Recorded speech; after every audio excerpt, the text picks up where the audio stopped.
showtime. Hi folks, it's Brent Holland from Fright. Welcome to the show. Tonight we bring it to the memory and the glory of Martin Luther King Jr. Strap in and hang on. Here we go.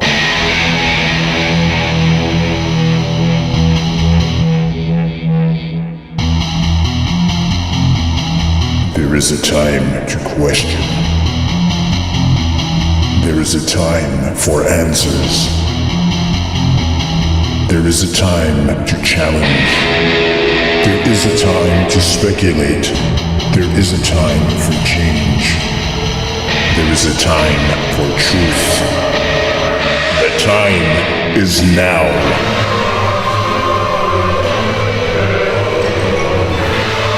Welcome to Night Fright, your voice in the dark for paranormal and conspiracy radio.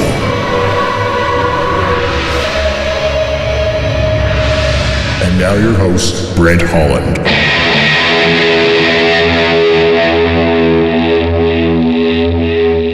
And we're going to jump to it right away because we got a lot to cover tonight. Lisa Pease returns.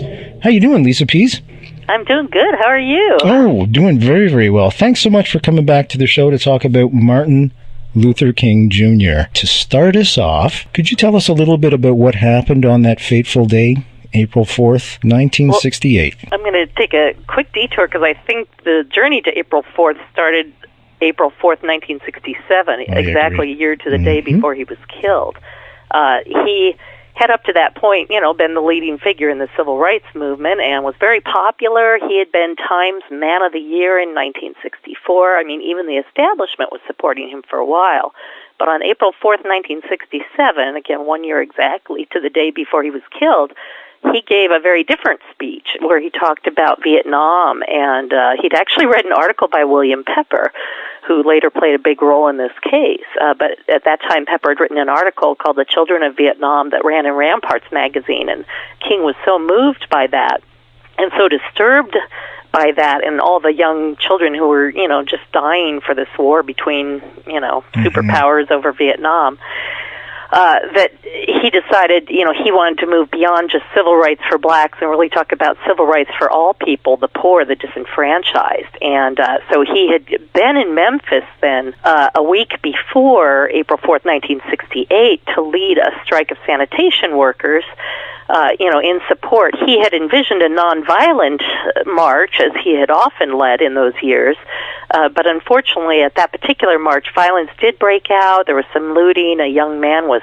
killed, and, it was just a nightmare. And King vowed to return and do the march right, and so that's what April, 4th was about. He was coming, he came back to Memphis to plan the next peaceful march for the sanitation workers so that they could get better wages.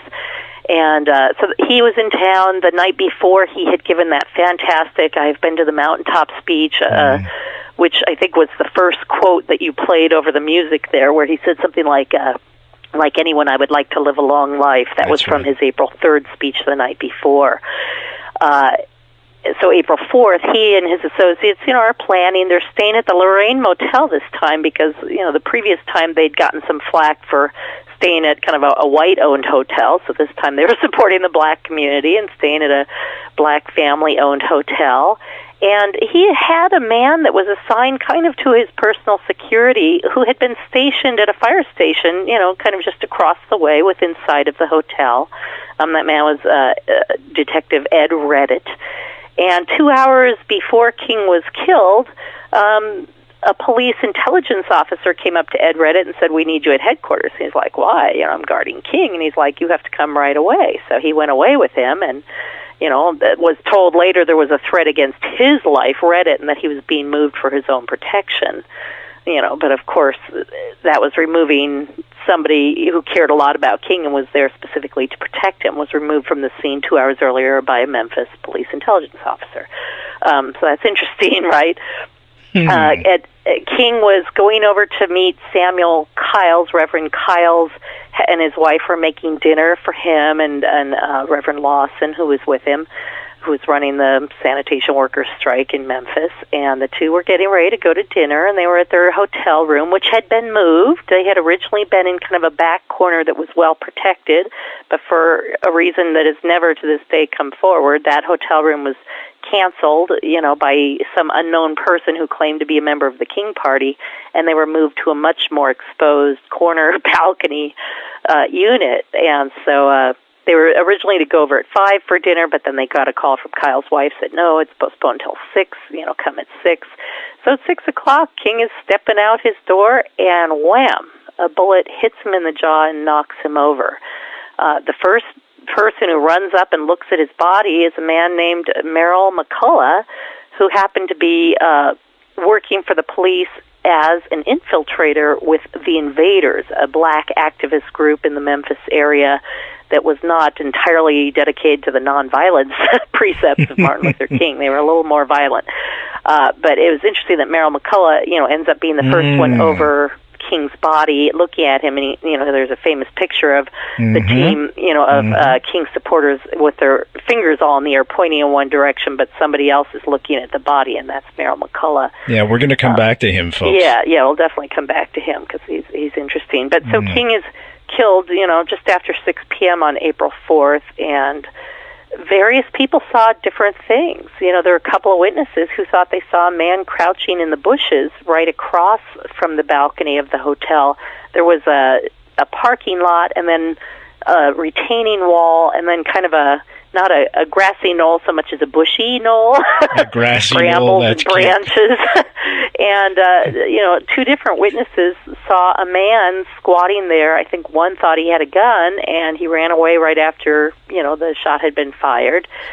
And, the next thing we know, this big manhunt is on, and James Earl Ray was not fingered as the shooter for a few weeks. It took the FBI a couple of weeks to link anything directly to James Earl Ray. They linked stuff to a man named Eric Galt right away, which was one of the aliases that James Earl Ray was using.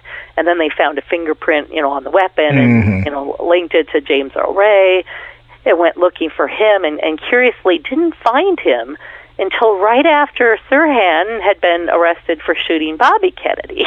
2 months later. And, it's almost like somebody wanted to make sure the lone nuts were paired up side by side so that it looked like there's just an epidemic of lone nuts running around the country. I just thought the timing of that was incredibly odd, that, that Ray managed to stay underground so successfully for, a month and a half, before finally, or really 2 months, because it was almost 2 months to the day, April 4th and then June 4th, when Robert Kennedy was killed. And I believe Ray was arrested either June 6th or June 8th. I'd have to check my notes or whatever, but just a few days after I think Robert it was the Kennedy's 8th, death. actually. And Hoover held off telling that Ray had been arrested for a while until it coincided with Bobby Kennedy's death announcement, because he always had it in for Bobby. FBI Director Hoover was a bit of a prick, to put it mildly. Yeah. Hoover believed in ruling by fear and was himself ruled by fear, because the mob and the CIA both had a nice blackmail photo of Hoover ostensibly having sex with his close associate Clyde Tolson, which, by the way, was no secret here in Los Angeles. I've met countless people who had seen Hoover and Tolson at events together. One said, that a neighbor of theirs used to watch them paint each other's toenails, through the fence or whatever. I don't know, various, but it was like an open secret here in L.A. Because there's a lot of gay guys hang out here and have a lot of protection, because people don't talk about that here. It's so commonplace. Well, also in the 60s, it was like... Yeah, but Hoover, wouldn't let homosexuals serve in the FBI, not counting himself at the height of hypocrisy. But because of that, Hoover, for all his awfulness, was also, in a way, a victim, because, like I said, he kept the police from going after the mafia because he feared what the mafia would do to him. And in the same way, he protected the CIA's operations, even when they were provably criminal, and and he had the goods on them, but he didn't dare, because James Angleton, who was head of the CIA's counterintelligence at the time, also had this photo of Hoover, and would trot it out from time to time if he thought Hoover needed a reminder. Hoover was not the top dog in the country at that time, despite appearances. But Hoover really had it in for King, and both the FBI and the CIA were sharing a lot of information on King in the days, leading up to that. There was a real feeling, and this is just so hilariously bizarre to those of us who live in the present era, but at the time, there were people who generally thought that Martin Luther King was not only a communist, but a Peking line communist controlled by the Chinese, and that he was, getting all this support, and that all the blacks were following him because he was really trying to sell communism here in America. I mean, that's such a perverted mindset. It is so far from the truth, and yet it was honestly, genuinely believed by a huge swath of people, unfortunately, in government intelligence circles at the time. It was taken as fact that King was a communist. And, in fact, the Kennedys had come up against this with Hoover, because Hoover was sold on this notion. He thought for sure King was here, thanks to the communists. And so Bobby Kennedy actually went to Martin Luther King and said, can we tap you to prove to Hoover that you are not a communist? Really? And I didn't know like, that. I have nothing to hide. Go ahead. And what Bobby Kennedy then did is he authorized J. Edgar Hoover to make certain taps. Now, what Hoover didn't tell Bobby is that he didn't limit the taps to the ones they had agreed on, and that he went and tapped King in other places that had not been agreed to. So Hoover kind of did the legal taps and then his illegal taps on the side. Behind Bobby's back.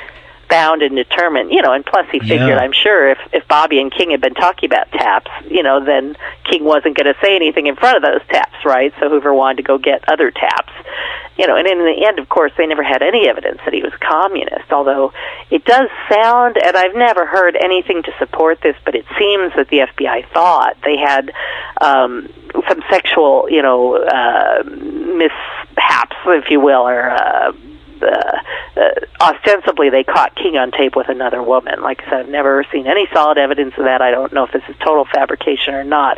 But they tried to use this against King, and they actually had sent him a letter, just a short time before his death, saying, everything will be exposed, and you should basically, do the right thing. You should be brave enough to do the right thing. They were basically trying to encourage him to commit suicide. It's an incredibly bizarre document. Have those tapes ever surfaced? Not to my knowledge. No, and you would think, given, like I said, given how much people wanted to bring King down, if there was such a tape, it would have surfaced. To me, it sounds more like something the CIA would have put together and fed the FBI as if they picked it up from King's room, because they were known to do things like that. Yeah. They filmed a porno flick with a fake Sukarno, the leader of Indonesia, a fake Soviet agent, and tried to pass that off as like reasons not to trust Sukarno, I mean, that's the kind of thing the CIA would do. So it wouldn't surprise me if the FBI had such a tape, and it would also not surprise me if it wasn't real. Yeah, if it was bogus. Hoover had it so much in for poor Dr. King that he took this tape with the supposed sexual activities going on, and he sent it to Coretta Scott, who was King's wife. Instead of sending it to King's people, he sends it to his wife to further enhance. If you're trying to do damage, that's what you would do, right? And she didn't believe it at all, and she just handed it over to Martin and said, here's some crap from Hoover. It was interesting because later when the King family injected themselves in the assassination conspiracy, as we'll talk about a little later, the press started going after Dexter King, and people started coming out of the woodwork and doing nasty things to him, and he was talking to his mother, Coretta, like, what is happening? She's like, oh, honey, we've lived with this for years, You have to understand this is how the government works. Yeah, welcome to the family. Or doesn't work, as the case may be. Lisa, I just want to back up a second. You had mentioned Dr. King's speech virtually a year prior to his assassination. April 4th, 1968. This speech was given April 4th, 1967. I have a copy of it I was going to play. It's about 2 minutes long, just to set it up. So this is his anti-war speech. It's anti-Vietnam. And it's April 4th, 1967. He gave this speech virtually a year before he was assassinated. A time comes when silence is betrayal. The truth of these words is beyond doubt, but the mission to which they call us is a most difficult one. Men do not easily assume the task of opposing their government's policy, especially in time of war. But we must move on. We are called to speak for the weak, for the voiceless, for the victims of our nation, and for those it calls enemy. For no document from human hands can make these humans any less our brothers. I speak for the poor of America, who are paying the double price of smashed hopes at home and death and corruption in Vietnam. I speak as a citizen of the world, for the world as it stands aghast at the path we have taken. I speak as one who loves America. To the leaders of our own nation, the great initiative in this war is ours. The initiative to stop it must be ours. A nation that continues year after year to spend more money on military defense than on programs of social uplift is approaching spiritual death. The choice is ours. If we will but make the right choice, we will be able to speed up the day all over America and all over the world when justice will roll down like waters and righteousness like a mighty stream. You're listening to Night Fright, your voice in the dark for paranormal and conspiracy radio. The time is now. And now your host, Brent Holland. And that was Dr. King. That was a speech he gave about ending the war in Vietnam and war in general. He gave that a year to the day before he was assassinated. We are speaking tonight with Lisa Pease. She is a researcher. She's written a book with Jim DiEugenio called The Assassinations. And that book could be got at www.ctka.net. Thank you. I was doing it from memory, and all of a sudden I got to the end and I went, is it org? Nut?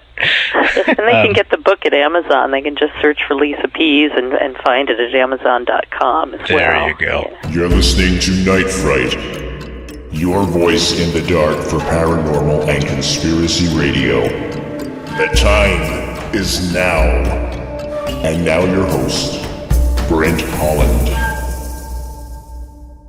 You're listening to CKLU 96.7 FM, Laurentian University in beautiful Sudbury. Spring is upon us, and we broadcast every Wednesday between 3 and 5 p.m. and 10 p.m. and midnight. Caper Radio, Cape Breton University in Sydney, Nova Scotia, God's country. Wednesdays from 3:30 to 5:30 in the afternoon. CILU 102.7 FM, Lakehead University, rockin' Thunder Bay. Sunday night at midnight. CJMQ 88.9 FM, the voice of the Eastern Townships in Sherbrooke, Quebec. I want to say hi to my buddy David Teasdale. They air the show every Saturday between 9 and 11. CJUM 101.5 FM, University of Manitoba, Winnipeg, Manitoba, beautiful campus there. Wednesday nights, Thursday morning, 1 a.m. Sound FM. I'm going to say hey right now to my buddy Road Dog. 100.3 FM, University of Waterloo, Ontario. Sunday night, Monday morning, 3 shows back to back. 2 a.m. to 6 a.m. in the morning. CKXU 88.3 FM. Welcome to the family. Brand new station this week. University of Lethbridge, Alberta. Another great campus. Friday night at midnight. Want to say hi to Alan Gillespie. How you doing, my friend? Hope things are well. Now, back to Lisa Pease. We've described how the assassination took place, why he was in Memphis. I would like to talk a little bit more about the essence of Dr. King, his different policies. I feel that the clip we just played kind of brings a lot of that to the forefront. Here was a man that lived his whole life based on anti-violence. He had read Gandhi, and he'd set up his whole being, his family, everybody on anti-violence. He did not want violence to be used an excuse for any reason. You know, it's interesting. We have this Christian right in this country that for some reason seems to be pro-war, and yet he was a true Christian, as in follower of Christ, who, if you actually, read the Gospels or whatever, Jesus himself was like, turn the other cheek. I mean, Jesus was all about nonviolence. He said those who live by the sword die by the sword, and, don't do that, essentially. And so it's interesting that King, like I said, took the Christian teaching very much to heart and was a real true Christian in that regard. And although he was a follower of Gandhi, Gandhi was not necessarily Christian, which is interesting. Gandhi kind of, was into Buddhism and many different religions. But King kind of took what Gandhi had started and made it his own and wove it in with his faith and was very informed by his faith. He was a deeply spiritual man. I don't think we've had anybody like him, certainly in my lifetime, maybe in years prior, but he was just a remarkable man. I want to read a couple little sentences from that speech as well, because please, yes. I think this goes to the heart of why he was so threatening to the powers that be in our country, because he was really talking about what we need. He said, a true revolution of values will soon look uneasily on the glaring contrast of poverty and wealth. With righteous indignation, it will look across the seas and see individual capitalists of the West investing huge sums of money in Asia, Africa, and South America, only to take the profits out with no concern for the social betterment of the countries and say, this is not just. He even said, this kind of positive revolution of values is our best defense against communism. War is not the answer. Communism will never be defeated by the use of atomic bombs or nuclear weapons. He said we must not engage in a negative anti-communism, but rather in a positive thrust for democracy, realizing that our greatest defense against communism is to take offensive action in behalf of justice. In other words, he's basically pulling back the curtain on the Cold War and saying, this is bullshit. Absolutely. And in a big way. I mean, when King spoke, hundreds of thousands of people heard him. Now, in Memphis, only a few thousand were there the night that he spoke these words.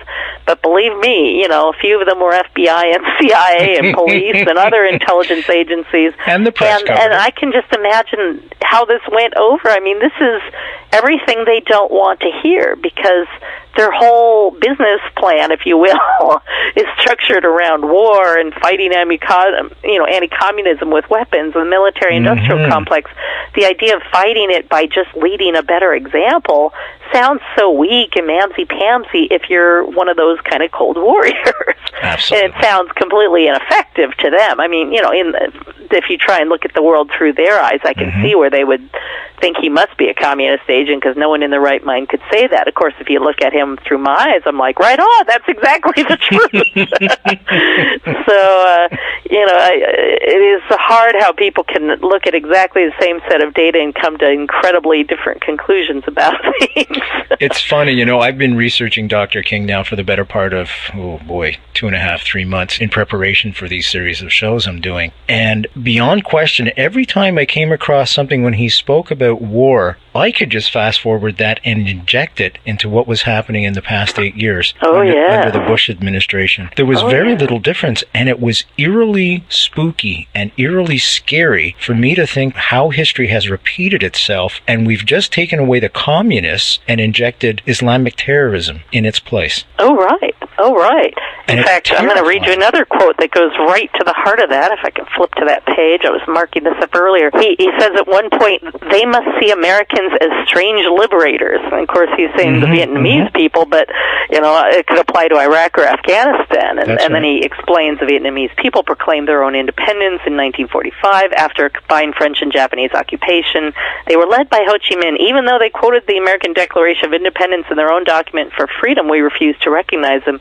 Instead, we decided to support France in its reconquest of her former colony. And, again, I'm thinking of, what we did in Iraq. I mean, we armed Iraq. We gave Saddam weapons. I have a book on my shelf that's a fascinating book called Spiderweb, The Illegal Arming of Iraq, and that was under Bush Sr. Bush, what would that be, 41, I guess. Where basically, behind the scenes, they were almost encouraging, Saddam to go attack, Iran, and what they were doing basically is playing both sides. As long as they kept them at war, they could be selling arms to both sides. They could be making money. They did do that. And it kept each from getting too big for their britches. Iran-Contra, It's just, it's nutty. But, everything he said, and certainly with the children dying and the men coming home, all traumatized from the horrors of war. I mean, that stuff applies in every war and certainly applies today. And I do fear that Obama, by the way, that statement, the fierce urgency of now, is also from that speech, something that Obama would quote from frequently. It's from this exact speech by Dr. King. It's anyway, interesting, how the two. I wish we had a king on the scene now, because Obama can't really play that role as president. He can't also be the leading voice in the anti-war movement. It's he could, but it's not going to happen. He also probably wouldn't live very long to get anything else done, and I think he's very aware of that. What a time that was, eh? We had JFK, we had Malcolm, we had Bobby, we had Martin. Four massive people in the 60s. And not only that, but people like Malcolm X could actually be heard on mainstream TV. I mean, there are interviews with him on news shows. CBC has imagine a bunch too, somebody like that today. They would be completely marginalized. You wouldn't even know they existed.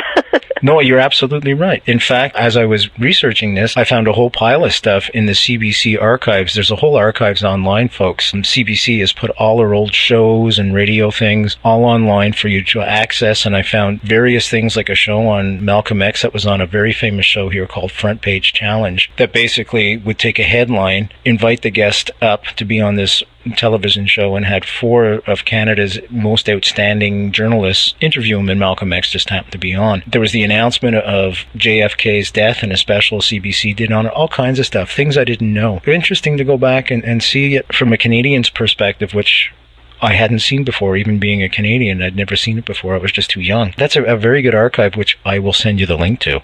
That'd be fascinating. Yeah, it's neat to see. We're speaking, folks, with Lisa Pease, and we're talking about the life and times of Martin Luther King Jr. and how he came to be a peace advocate and completely reject poverty. And I think this was another thing that scared the hell out of the administration at the time, was the fact that he wanted to launch a Poor People's March.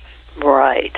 On right. Washington. When he had spoken in 1963, when Kennedy was still alive, the famous "I Have a Dream" speech, he brought about 250,000 people out to the Lincoln Memorial, which is a pretty big crowd for that end of the mall. Absolutely. I mean, DC had never really seen anything like that. I think the previous time you saw anything close to that was, maybe FDR's inauguration. I mean, that many people in one place following one man was very scary to the powers that be. It wasn't scary to the Kennedys, who were, privately incredibly supportive of this. Publicly, they had to be, a bit more cautious, because it was not the sentiment of the time, so to speak. Although John Kennedy did at one point give a very good civil rights speech.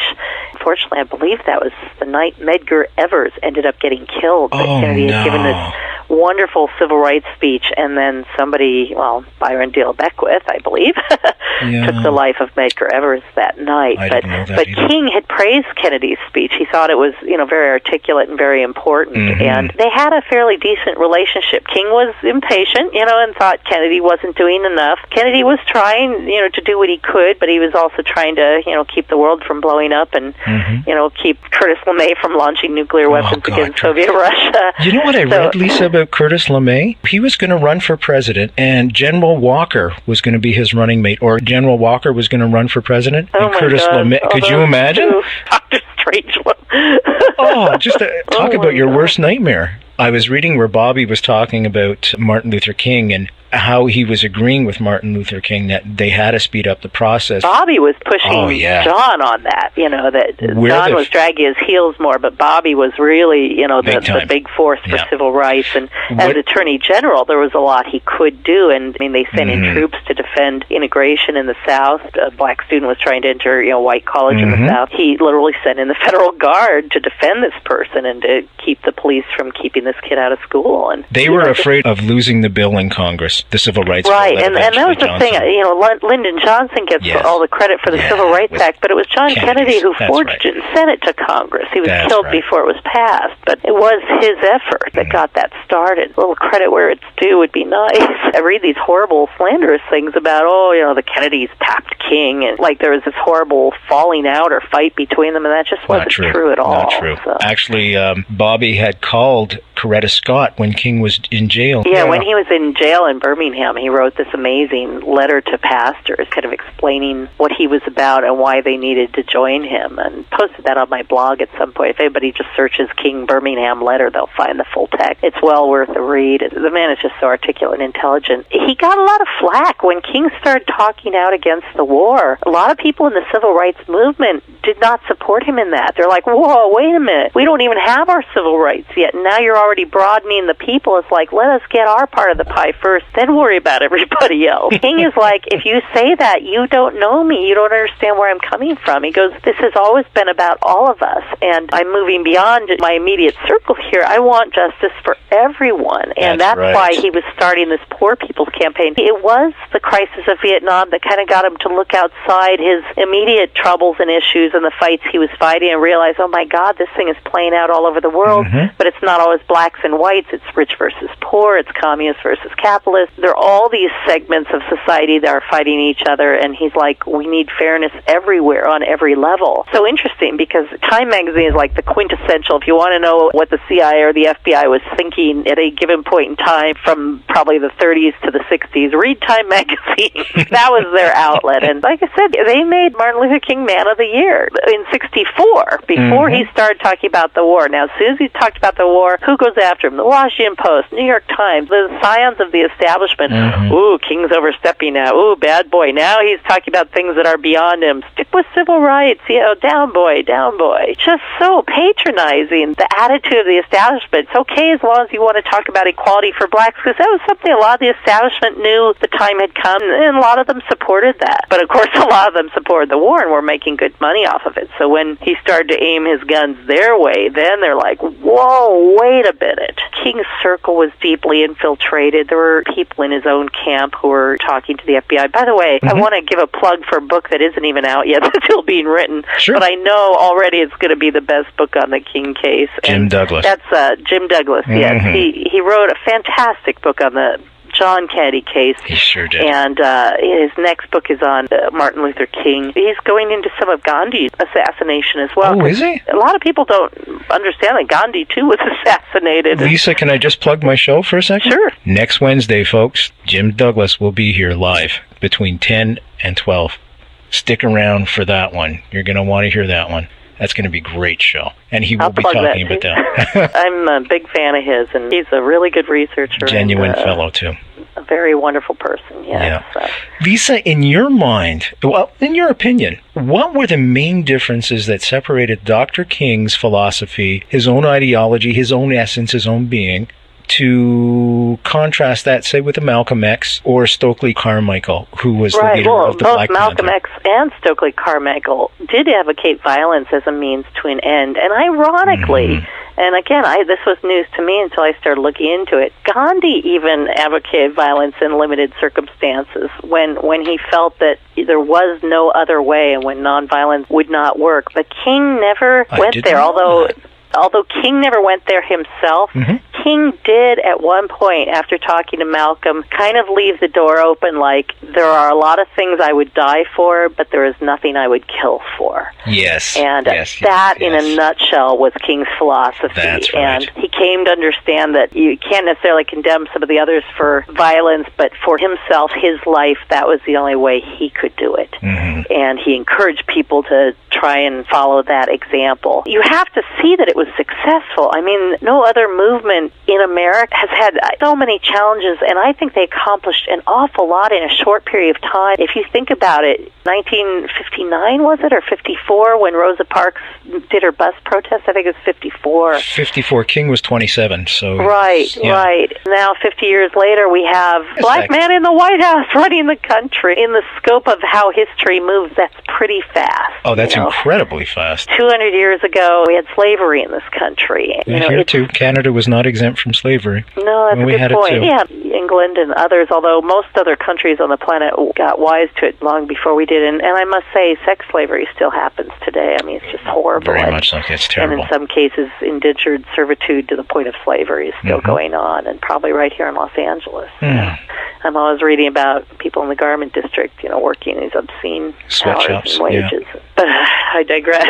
No, not at all. We have to stay ever vigilant, so I don't think it's digression at all. King really got that love is the answer. I know that sounds so trite and so 60s. That love has a force. Yes. I mean, that love is powerful. Love is not just he had some funny term for it, I want to say gooey, but he had a better word for it. I can't remember what it was. It started with a B something. But he's like, I'm not talking about that kind of love, but I'm talking about the raw power of doing the right thing. And for Gandhi, it was truth was his sword. For King, it was love. When you combine those two things, when you love and you face the truth, you are unstoppable. I agree with you. That was Christ's ideology also. He said, love thy enemy. There was lots of rabbis around at the time that said, love thy neighbor. Right. But he came out and he said, love the Romans, and all of a sudden the Sanhedrin went, what did you say? Right. Love the people who are persecuting us? Right. Whatever happened to an eye for an eye and a tooth for a tooth? Yeah, we got to get rid of this guy. Yeah, and that's what happened. You remind me of an NPR story I heard that some little girl was learning about Jesus Christ and Martin Luther King and Kennedy, and she's like, so they kill all the ones who practice love, they kill all the good ones. I mean, she just got it. As soon as she started hearing about Martin Luther King, even before she knew the end, she said, did they kill him too? She just got it. I cried when I heard this story. It was years ago, but it was so moving. And then we want to blame these all on isolated things and say, this isn't connected, it's not the powers that be, it's either a lone nut or it's a bunch of lone nuts, it's a bunch of white racists that weren't connected to the government. Oh, how convenient. Oh, it's these mob guys who are acting with maybe some rogue intelligence agents, but it wasn't us. It wasn't us. I'm sorry. The evidence does not seem to support that. One of the best researchers on this case is now dead, unfortunately, Phil Millance, and he was one of the early researchers who actually looked into all three cases and saw all the parallels between them, and he's always been kind of my hero for that, because to me, it was so odd that I'd find people who were deeply into the Kennedy assassination, but had no curiosity whatsoever about the Martin Luther King case, or who would believe there was a conspiracy in the JFK and the Martin Luther King case, but there wasn't a conspiracy in the Robert Kennedy case. Because they never really looked into it. That's right. I'm like, how can you not look into these? Aren't you curious? Aren't you curious to see if some of the same names pop up? I sure was. And certainly in the media coverage, I've seen a lot of the same names pop up, which was very fascinating to me. And James Earl Ray, in the late years of his life, was making real progress toward getting the trial he never really had. Because James Earl Ray was pressured into a confession by his lawyer, who told him, do this and you won't get life, basically confess to it and we'll get you out of jail. Before we move on to James Earl Ray, can you just give our audience a few examples of the same names that keep popping up between all three cases? I did specifically say in the media. In the media, okay, I see. Okay, no which problem. I can, but for example, Priscilla McMillan, now she didn't show up in the RFK case, but in the JFK and the MLK case, she had interviewed Oswald before he was famous in the Soviet Union at a time when the CIA considered her an ad hoc witting resource, according to her CIA file, which we now have, and which she basically confirmed to a researcher who cornered her with the file and showed it to her. She knew she couldn't deny it, so she admitted to working with the CIA. When James Earl Ray was trying to get a new trial, she was one of the media voices saying that Ray shouldn't get a new trial, and I thought it was so interesting that a CIA media asset would be arguing for Ray's guilt. Her husband had actually written a book on the James Earl Ray case, George McMillan, in which he said things that were provably not true. Now, did he do that because maybe, like his wife, he has a relationship with the agency? He also had a relationship with George de Mohrenschildt. He'd actually spent time with him and his wife in Haiti at Papa Duvalier's compound. We should tell the folks who de Mohrenschildt is, I guess. Yeah, de Mohrenschildt appeared to be Lee Harvey Oswald's handler. For this lone nut communist, he was hanging out with one of the white Russians opposing communism, George de Mohrenschildt, Oswald's only friend, right? And then de Mohrenschildt, of course, was talking to J. Walton Moore, the CIA station chief in New Orleans at the time, and, connect the dots for yourself. But I just have to throw in here that this same Priscilla McMillan is one of the talking heads that shows up in all these documentaries. So anytime I see a documentary and I see her show up, I know that the documentarian did not do their homework, because if they did, they would know she's not a credible source on this, because it's very clear that she's there to serve an agenda to protect the CIA at all costs, which has nothing to do with telling the truth. One last thing on her. Sure. One day I was at the grocery store and look at the tabloid headlines, and I swear to God, I saw one where Priscilla McMillan claimed she had slept with John Kennedy. And I thought, this woman must be going bankrupt. She's really desperate. Now she's making up stories. And it wasn't even the National Enquirer. It was like the Globe or the Star, one of the lesser tabloids. Yeah. She wants to write a book. Oh, my God. But I thought, again, no one but me gets the joke, because most people don't know who she is, that she's just some CIA person that's like, just trying to keep that in the public perception. JFK slept around, JFK slept around. It's just, she's on assignment. This is what the CIA does. This is what they do. Lisa, I'm going to take a station break. When we come back, I really do want to get into the conspiracy aspects of things now. I want to dive right in, and we're going to talk about James Earl Ray and all the anomalies that are associated with him. 2 Mustangs, Eric Galt, you mentioned before, 2 aliases, 2 different people being arrested in London. We're going to get into all that. Folks, you're in for a treat tonight. We are indeed speaking with Lisa Pease. Lisa Pease, as you know, is a researcher, an excellent researcher. She knows how to write, folks. She is an incredible writer. Along with Jim DiEugenio, her co-author of The Assassinations. That's their book. You can get it at Amazon.com, Amazon.ca also, or you can go to their website, which I highly recommend, ctka.net, ctka.net, and of course, W in front of that. You're listening to Night Fright, your voice in the dark for paranormal and conspiracy radio. The time is now. And now your host, Brent Holland. You are indeed listening to Night Fright. I am your host, Brent Holland. You're listening to CKLU 96.7 FM, Laurentian University, Sudbury, Wednesday, 3 p.m. to 5 p.m. in the afternoon, 10 p.m. to midnight at night. Hey, Deborah Frankel. Nice mics, Deborah. Deborah got some new mics for the studio. Caper Radio, Cape Breton University, Sydney, Nova Scotia, Wednesday between 3:30 p.m. and 5:30 p.m. Want to say hi to Matthew Burke. Hope things are well with you, my friend. CILU 102.7 FM, Lakehead University, Rockin', Thunder Bay. Sunday night at midnight, Jason Wellwood. How you doing, Jason? CJMQ 88.9 FM, the voice of the Eastern Townships in Sherbrooke, Quebec. Saturdays between 9 and 11 at night. CJUM 101.5 FM, University of Manitoba, Winnipeg, Manitoba. Want to say hi to Jared Bakitiak. Wednesday night, Thursday morning from 1 a.m. to 3 a.m. Sound FM 100.3 FM, University of Waterloo, Ontario. Sunday night, Monday morning, 3 shows back-to-back, 2 a.m. to 6 a.m. And new to the family of Night Fright, CKXU 88.3 FM, University of Lethbridge, Alberta. Friday night at midnight. Say hey to Alan Gillespie. You're listening to Night Fright, your voice in the dark for paranormal and conspiracy radio. The time is now. And now your host, Brent Holland. We are speaking with Lisa Pease, and we are back. Now we're going to dive into the conspiracy aspects. We've already discussed how Martin Luther King was in Memphis, and who is purported to have shot Dr. King, which is James Earl Ray. We also set up why he was killed, because he came out as an anti-war person. He wanted to stop the war. He wanted to end poverty. The government, the powers that be, were seeing him as a threat because he had wanted to organize a march to Washington, which was estimated they may even get 1 million people in Washington. So the powers that be would have shit themselves for a poor people's march. Now, April 4th, 1968 ended that for the most part. Although the nonviolent movement did keep going, it had really lost its main thrust, its main power, its main focal point with Dr. King. Lisa, I was wondering if we can start and talk a little bit about the background of James Earl Ray, and then we can talk about why you feel he did not make that fatal shot that brought down Dr. King, which I kind of believe also. I think he was just another Oswald. Right.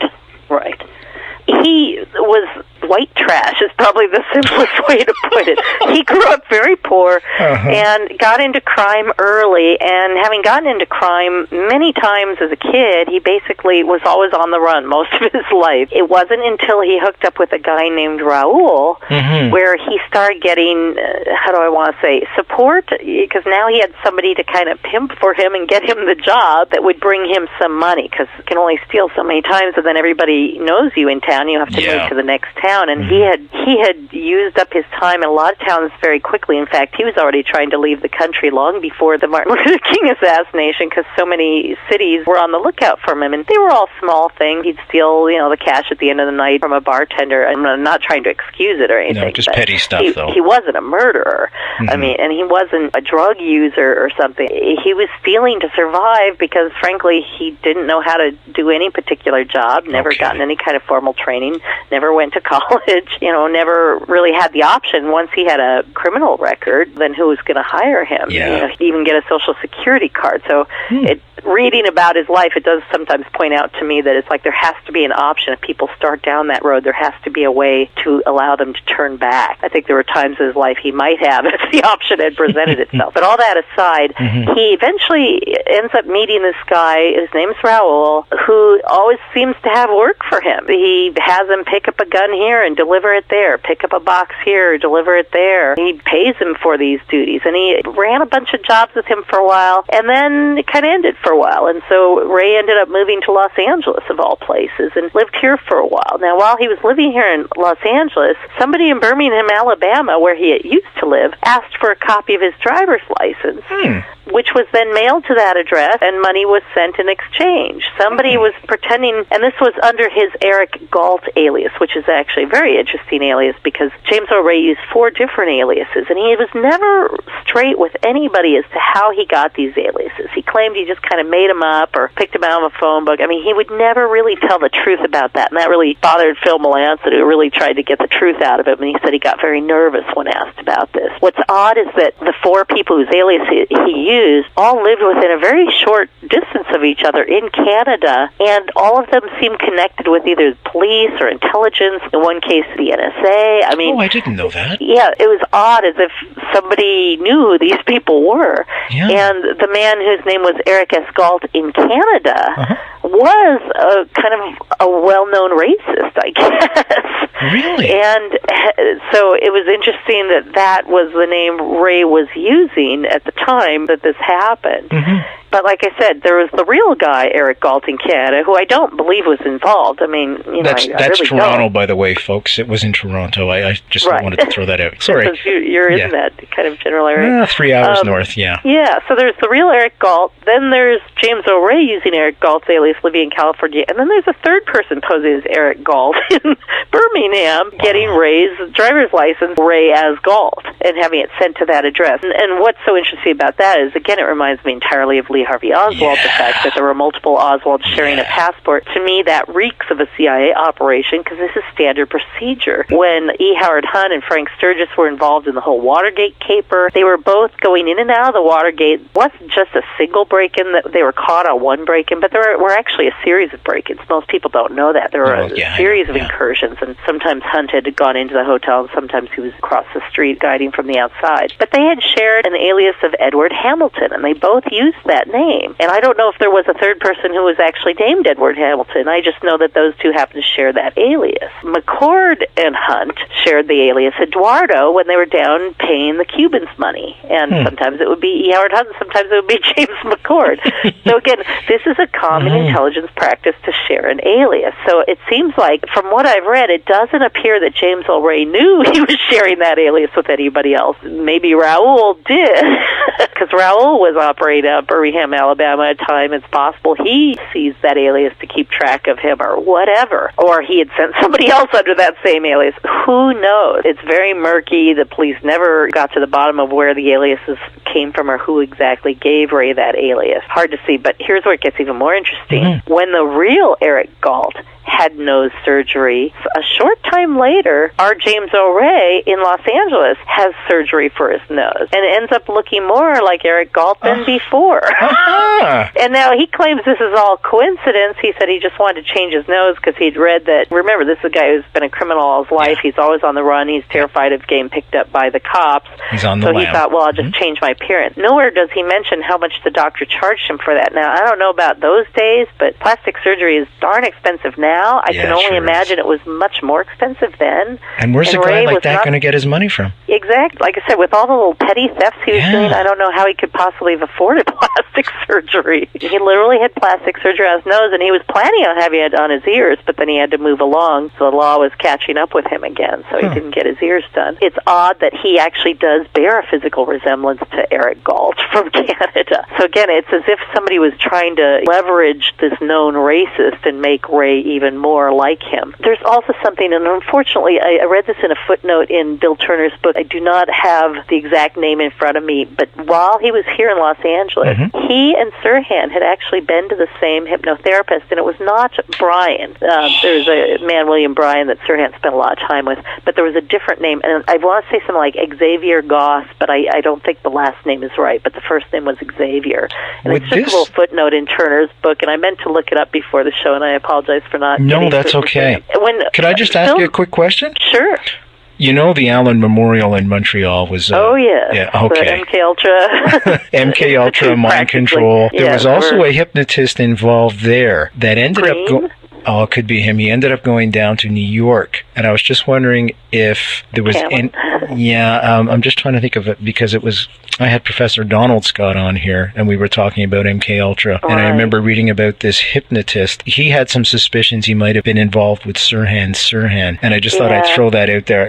Forgive me for not having the name in it. Right, and I actually had a run-in with a couple of people here in Los Angeles who tried to convince me that William Bryan wasn't Sirhan's hypnotist and that this other guy was, and I realized while they were trying to give me this information that one of them was sizing me up as a hypnotic subject. Really? And he was rubbing his nose, and then I realized I was rubbing my nose, and that's like a test of suggestibility. You know, you make a movement and you see if the other person follows it, and that kind of freaked me out because I'm like, oh my God, this guy's sizing me up as a subject. Shit.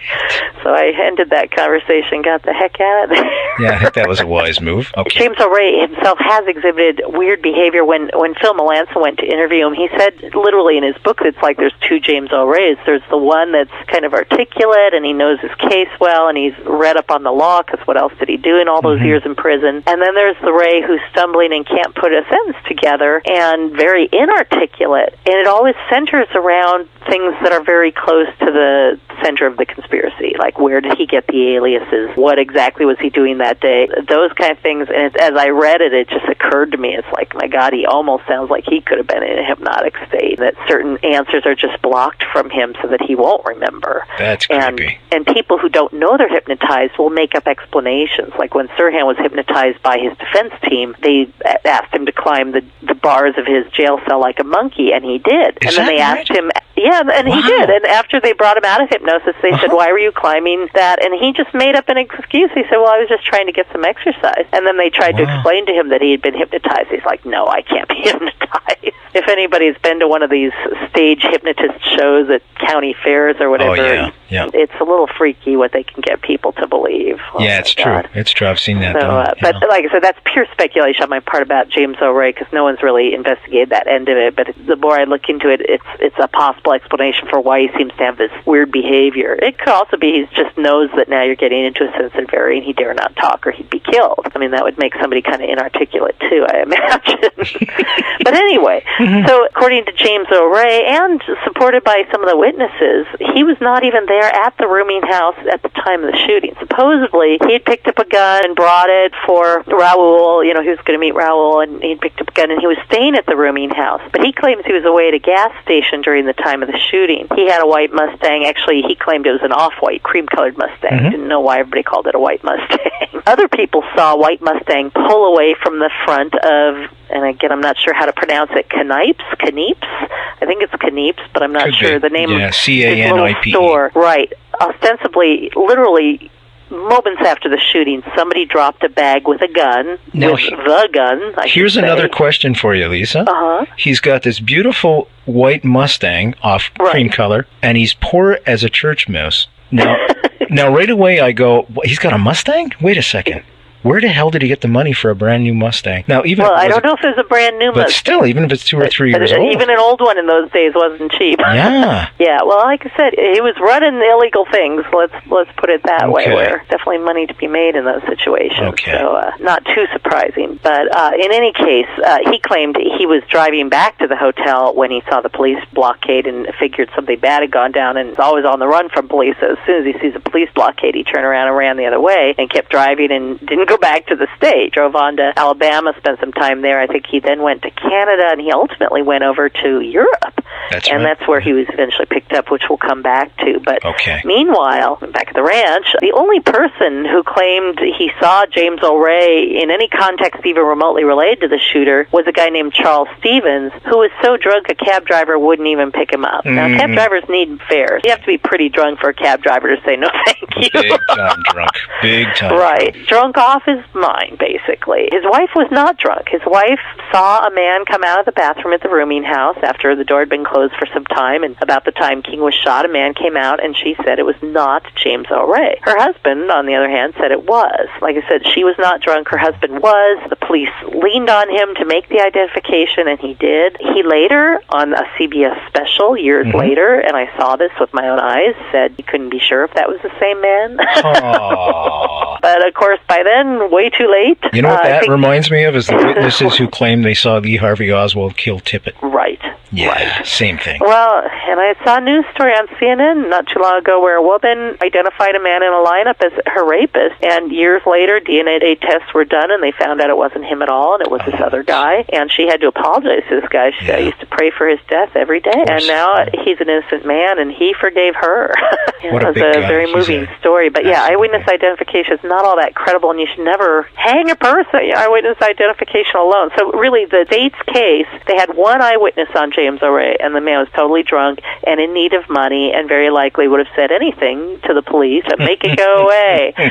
So that's their best witness. Now, other witnesses saw a man, not James Earl Ray, again, leave a bushy knoll area right across from the hotel balcony, and the bushes were cut down that night. There was a picture of them, when the moment it happened, the very next day, those bushes were all gone. It was just a barren hill. So anybody wandering the scene wouldn't even think somebody could be hiding there because there was no evidence that there used to be bushes there. That's very interesting. Again, that's not the kind of thing white supremacists would think to do. And what does that remind you about DEALEY PLAZA and the exactly. the sign? That's more like an intelligence operation. You change the scenery. You make it harder for people to remember what they saw, because how could you see a man crouching behind the bushes if there aren't any bushes there? Cut the tree down outside the Texas School Book Depository. Right. There was a bag with a gun in it that was found outside this Kniep store. The owner said he thought the bag was dropped a few minutes before King was shot. Other people thought they saw it dropped immediately after, and again, immediately after. Others say that seems impossible because the police were swarming the area practically as soon as the shot had been fired. There within seconds. And in any case, this is the bag that has the gun that has James Earl Ray's fingerprints on it, and so that's, again, the only evidence linking James to the crime at all is that gun and this drunk's testimony. But figure this, if James Earl Ray really had made the shot, why would he leave the incriminating evidence there in front of a storekeeper? And the government's case is, well, he panicked when he saw the police, so he dropped it because he figured then if he got stopped, he wouldn't have the rifle on him. But if his fingerprints on the rifle is going to link back to him anyway, that just doesn't make any sense. He would have been better off taking the bag, throwing it in the Mississippi River on his way out of town. And he's a criminal. He knows how to do these things. He's been doing it throughout his whole life.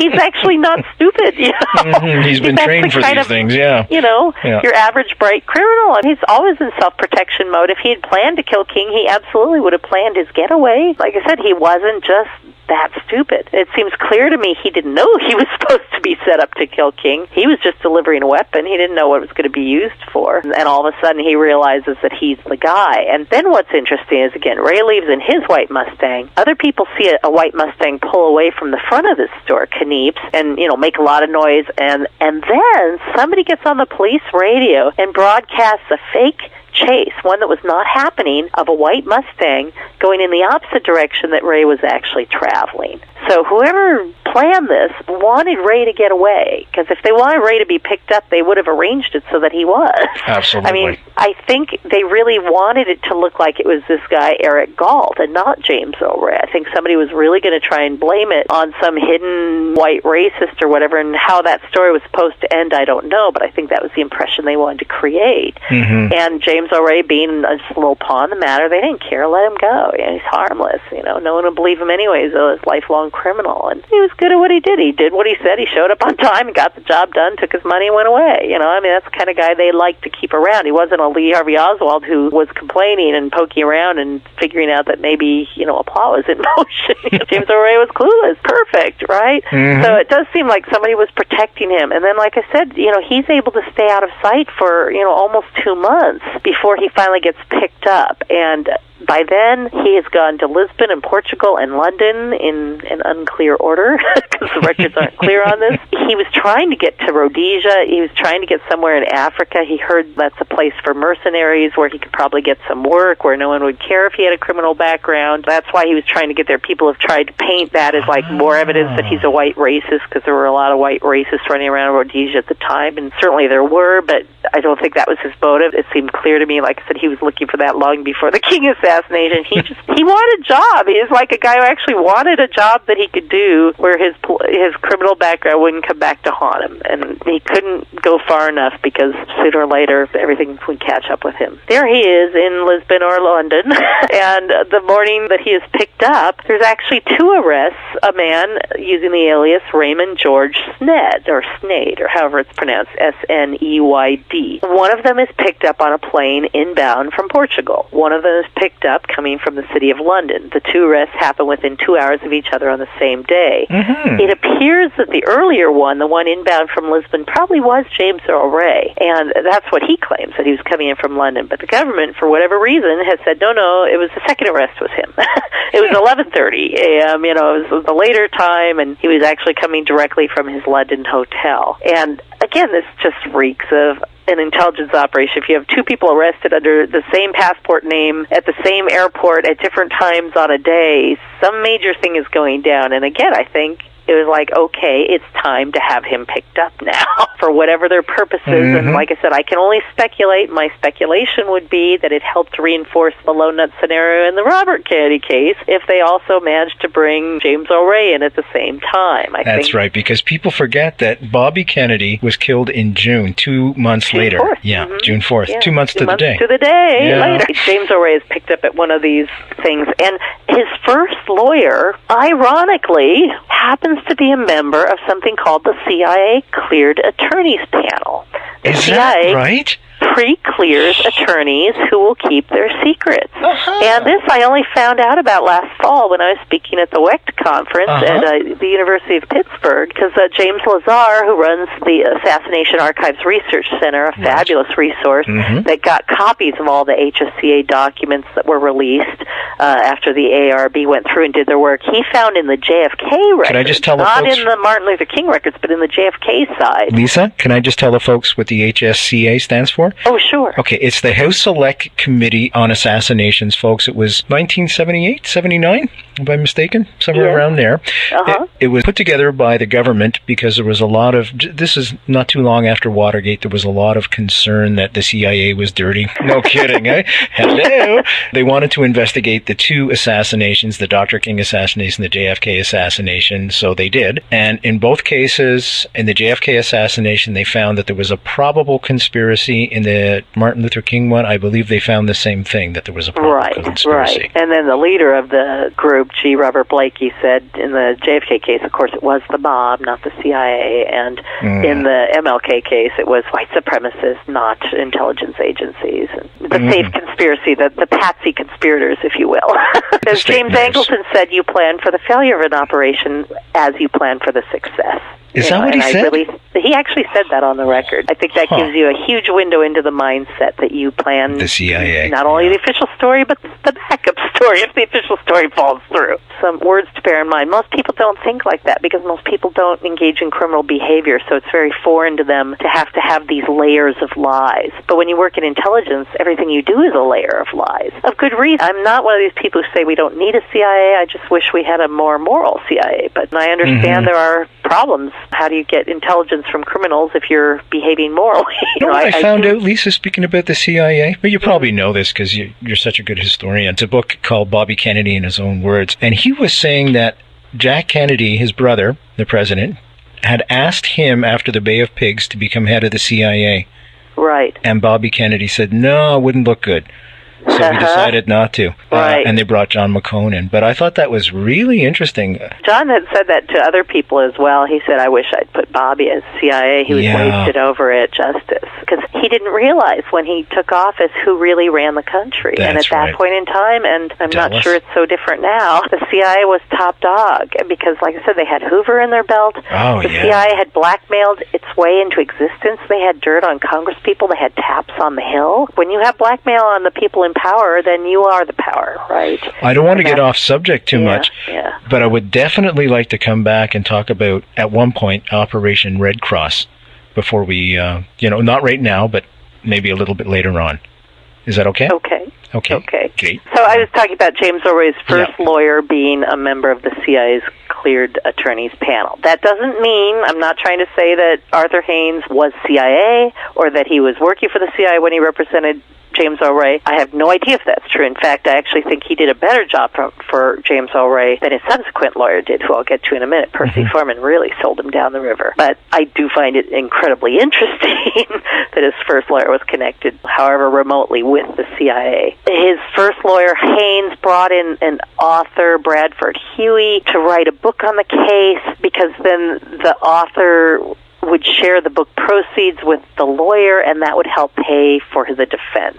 The exact same model was used in the Sirhan case. Robert Blair Kaiser was brought in by the defense team on the assumption that he would share the information with his research, they would share with him, and then he would do research for them and then get paid by proceeds from his book. Gotcha. And so I guess this is, again, a standard model. James O'Rea felt Bradford Huey lied about a lot of stuff that he said in the book. He quoted him as saying things he claimed he never said. Again, I don't know if that's Haynes' fault or if Haynes was suckered in by Huey. I just don't know. But in the end, James O'Rea got sold to Bella Goods and decided Percy Foreman was his better bet. And so he switched lawyers at the last minute. And then Percy Foreman is the one who had promised him he would never engage in a book deal, and then turned around and immediately got him to sign a contract for a book deal. I mean, it's just right away, Ray knew he'd been screwed, which was kind of the story of his life. I mean, I've actually been reading autobiography, and you kind of feel sorry for the guy. And I mean, he's not trying to get pity either. I mean, he's just telling his life, and I'm like, it's hard. Like I said, once you start down that path, there's no turning back, and you can't trust anybody, and even the people who are supposed to be on your side, your defense lawyer or whatever, is selling you out. And Percy Foreman basically encouraged him to plead guilty, and he did. And then right afterwards, he wrote the judge and say, okay, now I want to tell you the truth, because I'm really not guilty. And, of course, the judge said, well, you already pled guilty. We're not going to overturn that. And he goes, but I did so under duress. I'm not guilty of killing King. I am guilty of participating in a plot, and I want to tell the world what happened. And no one wanted to hear that story. And he spent the rest of his life trying to get the trial he should have had and never really had, because once he pleaded guilty... Ruby. Can we talk a little bit about that trial he finally did have in 1998, Judge Joe Brown? Oh, yes. And again, Jim Douglas is one of the two people in the entire planet who sat through every proceeding. There's one other person. Next week, and, folks, 10 to 12. That's why I know his book will be fantastic, because he saw all the evidence. Years into this, James O'Rea finally gets somebody who believes in him, who's actually a decent lawyer, William Pepper. He was working as a barrister in London, but he also has a degree in the States. Pepper had actually been an associate of Martin Luther King. King had read his article. It was one of his inspirations for protesting Vietnam. Pepper's just a wonderful person, a wonderful man. First, he didn't believe James O'Rea was innocent. He just assumed he was guilty. And some of Pepper's friends encouraged him to look into the case. And when he did, he's like, oh my God, there's all these holes in it. This doesn't make any sense. So he took on James O'Rea as a client and basically was trying to defend him. He was trying to get the rifle retested. And I forget what the exact trigger was, if it was that or something else. But he managed to get the King family involved. I think it was because Ray was dying, basically. Yes, Ray had liver cancer or cirrhosis. He was going to need a transplant. Pepper reached out to the King family, like I said, who he had known, and he said, look, this is our last chance to find out what happened. If you don't step in now, there'll never be another chance. And the King family, God bless them all, actually stepped up to the plate. And Coretta was probably the only one who knew what they were really getting into, because she'd already lived through it with her husband. The son, Dexter, like I said, had no idea what hit him. As soon as the King family came forward and said, we believe there was a conspiracy, we want to hear more about the truth. Oh, I know what the trigger was. Of course, it was Lloyd Jowers coming forward. On Primetime Live, there I am, in my home, and I turn on the TV one night and I watch Sam Donaldson on Primetime Live, and he's talking to this guy named Lloyd Jowers, who worked at Jim's Grill, which was a little seedy restaurant at the bottom of the rooming house that James O'Reilly allegedly had shot King from. And Jowers was basically saying, look, I hired the shooter, and James O'Reilly wasn't the guy I hired. And I'm hearing him say this on ABC television, and I'm like, wow. Explosive. And he talked about knowing Merrill McCullough, the man who was over King almost as soon as he had been shot. Merrill McCullough, who had been a police informant for the Invaders, the group that was causing the violence during what King had hoped to be a non-violent rally. Later became a CIA agent. Right. And Sam Donaldson said, we called CIA and we asked for Merrill McCullough, and he answered, and we asked him if he knew Lloyd Jowers, and he said yes. And then when we said we wanted to talk to him about the Martin Luther King assassination, he hung up. I actually saw that broadcast. It's rare that I actually see something like that when it happens. I usually read about it afterwards. But I saw it, and my jaw just hit the floor. I'm like, wow, I have to write about this. No kidding, eh? I was working with Jim on Probe Magazine at the time. I'm like, Jim, you'll never believe this. That it was that confluence of events. James O'Reilly was getting sick, and Lloyd Jowers said, look, there was a conspiracy, but James O'Reilly wasn't the shooter. And that's what motivated the King family then to step in and say, okay, we need to find out what's going on. Also, at the same time, Lucky Break trying to get the weapon retested, which was, in order to get a new trial for James O'Reilly or for Sirhan or for anybody, you have to come up with some new physical evidence that's never been seen in court before, and that can trigger reopening of your case. So they wanted to get the rifle retested because they were certain that if they retested it, they would show that the bullets that were in King had not come from the gun that was allegedly connected to James O'Reilly. It's kind of catch-22. They needed the test to show that they had new evidence that would open a new trial. Some judges would go for that, some wouldn't. They happened to land in Judge Joe Brown's court, and Judge Joe Brown happened to be a gun buff. And he took the rifle out, and he realized right away the rifle wasn't even sighted properly. There's no way that rifle could have been used to kill anybody, because how do you aim at something if the gun is going to shoot 20 yards to the left? And once again, we're reminded of the Oswald rifle, that damn Mannlicher Carcano that wasn't sighted either. That had never been sighted in. And again, the thing is, if you're not a gun buff, you don't understand that. To the general public, it's all mumbo-jumbo, and it just goes right by them. But to people who know, they're like, this is proof. This is not just evidence, this is proof it couldn't have happened. They get it. It's a scientific fact to them. So Judge Joe Brown was very eager to help reopen the case. And then the state started freaking out, because here's this judge that's going to help reopen the Martin Luther King case. So they appointed a special prosecutor. They just did all these legal hurdles to try and stop it. Meanwhile, somebody from Hollywood, coincidentally or not, is offering Judge Joe Brown his own show. Now, I know the CIA is very involved in Hollywood. They've had people on their payroll out here for years. It wouldn't surprise me, CIA, FBI, whatever, there's extra motivation in getting Judge Joe Brown to Hollywood in a hurry. Get him out of Memphis, where he could actually cause some real damage. And Judge Joe Brown did ultimately end up on the show. I think he also saw the futility of where he was trying to go with the King case. Perhaps, and ultimately, the state managed to shut that part down, getting the rifle retested, and James O'Reilly died. William Pepper is feeling terrible, and the King family feels terrible because they were so close and nowhere. And so they ended up working a deal with Lloyd Jowers, whereby the King family filed a civil suit against Lloyd Jowers, not a criminal. That has pluses and minuses, which I'll come back to, but a civil suit against Lloyd Jowers for $100, something he could actually afford to pay, because they weren't trying to get him. They didn't believe he was the shooter either, and they really wanted to get the truth on the record in a court of law and try and find some answers, have the ability to subpoena witnesses and have a real trial. And, so they start the trial. A jury was selected for several weeks. The state put up its objections, if you will, defense of Lloyd Jowers and the King family, and William Pepper were bringing in all these witnesses talking about conspiracy, these people who were pulled away from their posts just before King was shot. There were 2 black firemen at the fire station right across from the hotel that would have had a perfect sight line to whoever the shooter was. If the shooter was on the hill, the firemen, could conceivably have seen the shooter. And so the only 2 black men at that station were reassigned that day, even though that ended up leaving the station short, and the places they were reassigned didn't need the extra help. They were told the other places did need the extra help, and that's why they were sent away, which, of course, no one believed because it just wasn't true. King's bodyguard detective, Ed Reddit, was pulled off and told it was a threat against Reddit's own life, which he totally didn't buy. You're listening to Night Fright, your voice in the dark for paranormal and conspiracy radio. The time is now. And now your host, Brent Holland.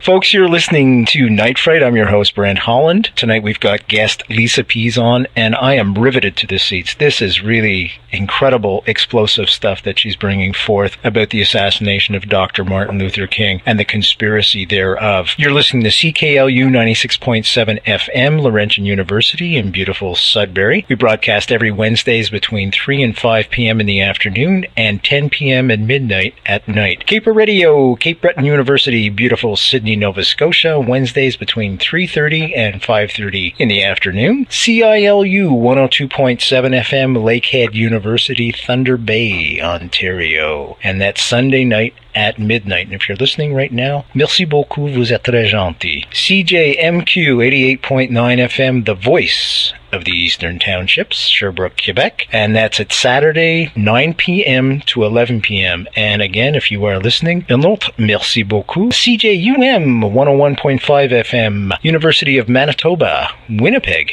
Manitoba, Wednesday night, Thursday morning, 1 a.m., the witching hour. Sound FM 100.3 FM, University of Waterloo, Waterloo, Ontario, Sunday night, Monday morning, 3 shows back to back, 2 a.m. to 6 a.m. And CKXU 88.3 FM, University of Lethbridge, Alberta, Friday night at midnight. And we are indeed speaking with Lisa Pease. Lisa Pease and Jim DiEugenio have an amazing book out. It is called The Assassinations, and it's a book about all 4 assassinations that took place in the 60s, the JFK assassination, Malcolm X, Martin Luther King, and Bobby Kennedy. You can pick the book up at Amazon.ca or Amazon.com. Also, I encourage you to go to Lisa's and Jim's website, www.ctka.net,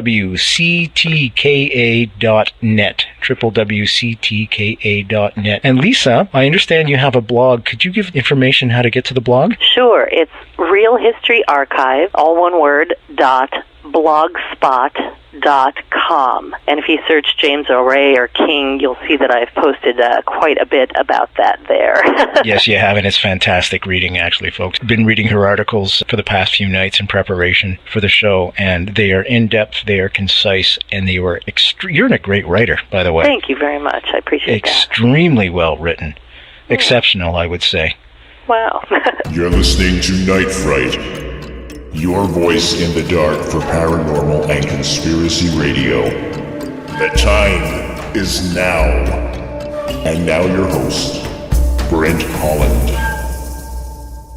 We're talking about James Earl Ray, of course, the assassination of Dr. Martin Luther King, and a trial that took place in 1968, and the judge was none other than TV's, Judge Joe Brown. That same Judge Joe Brown, yeah. And, very interesting man. William Pepper represented the King family. I should also mention William Pepper has a good book out also called Act of State, which is available right here at Chapters, folks. Any Chapters in Canada, you can pick it up. Chapters, Lisa, is kind of like our Barnes & Noble. Oh, okay. Big conglomerate right across the country. He was also personal friends with Martin Luther King. So he brings a unique perspective, and he's very passionate about bringing justice. I want to talk about one other incident. Sure, please do.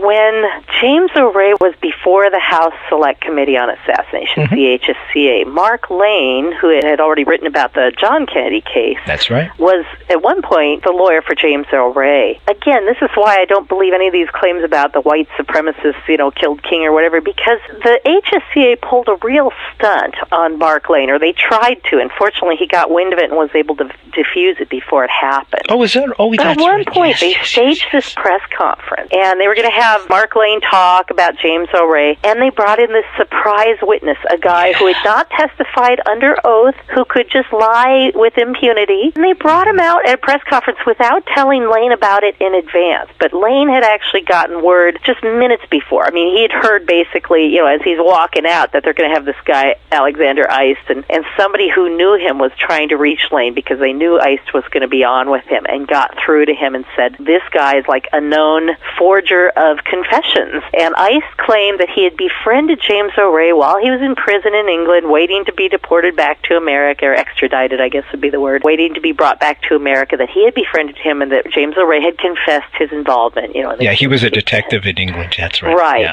And, which, by the way, again reminds me in the Sirhan case. There's a police informant who was ostensibly working on Sirhan's defense team, even though he was a police informant who was already in trouble with the law himself, who claimed that Sirhan made a confession to him about killing Robert Kennedy, which Sirhan denies, and Sirhan's brother said the guy was never even alone with him. How could he have gotten a confession? Lane, fortunately, had the goods on this guy, and he turned the press conference around to shame the HSCA. Like, how dare you spring this guy on me? You didn't even look into his background. He's a known liar. He's already done this and been discredited for it in the UK. You bring him here as if he's credible, and you put him up before the cameras, and the American people, had I not been given this information, would just believe him at face value, as you obviously have, even though there's no reason to believe this guy. So again, it's like, that is a very sophisticated operation. That is something the intelligence agencies do. The HSCA people, it's like, they were busy. It's like they weren't trying to trip Lane up. Somebody gave them a hot tip on a witness, they took it. Who gave them the hot tip is the trail that I would have followed. Who recommended that this guy come before them? That's where it would get really interesting, and unfortunately that's the kind of stuff that G. Robert Blakey, as head of the HSCA, was not interested in pursuing. I don't think he wanted to find the real conspirators. I think he wanted to limit the conspiracy to the most innocuous set of people possible. There are lots of memos between him and the CIA where they clearly trust him. Blakey at one point said, I've worked with the CIA for 25 years. Why shouldn't I trust them? He was very incensed when he found out years later that his main contact at CIA for his two guys who were working out of CIA headquarters looking up files was George Joanides, a man who later turned out to be directly in line to Richard Helms and working on the anti-Castro Cuban plot and working in the organization that debated Oswald on TV. I mean, the guy had a lot of links that would put him in a very convenient place to help cover up the CIA's involvement in the assassination. Unbelievable. If they had been so involved.